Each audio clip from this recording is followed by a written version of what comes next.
দেবী সতী দক্ষ রাজার কন্যা এবং দেবাদিদেব মহাদেবের স্ত্রী ছিলেন। দক্ষ রাজা মহাদেবকে পছন্দ করতেন না এবং তাকে অপমান করার সুযোগ খুঁজতেন।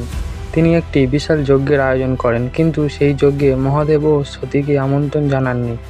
সতী বিনা আমন্ত্রণেই যজ্ঞে তার পিত্রালয়ে যান। সেখানে তিনি দেখেন যে তার পিতা দক্ষ মহাদেবের প্রতি কটূক্তি করছেন এবং তাকে বারবার অপমান করছেন। সতী তার স্বামী মহাদেবের এই অপমান সহ্য করতে পারেননি। পিতার এমন ঔদ্ধত্য দেখে তিনি ভীষণভাবে ক্ষুব্ধ হন। অপমান ও ক্ষোভে জর্জরিত হয়ে দেবী সতী সেই যজ্ঞের আগুনে নিজেকে আহুতি দেয় এবং দেহত্যাগ করেন। তিনি নিজের যোগশক্তির মাধ্যমে দেহ থেকে প্রাণবায়ু নির্গত করে যজ্ঞের আগুনে আত্মাহুতি দেন। সতীর দেহত্যাগের খবর পেয়ে মহাদেব ক্রোধে উন্মুক্ত হয়ে ওঠেন এবং তার জটা থেকে বীরভদ্রের সৃষ্টি করেন। বীরভদ্র দক্ষের যজ্ঞ নষ্ট করে দেন এবং দক্ষকে হত্যা করেন।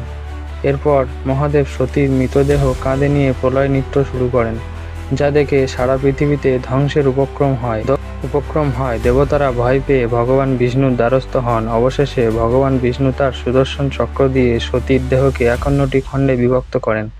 এই 51টি খণ্ড যেখানে যেখানে পড়েছিল সেই স্থানগুলি সতীপীঠ নামে পরিচিতি লাভ করে।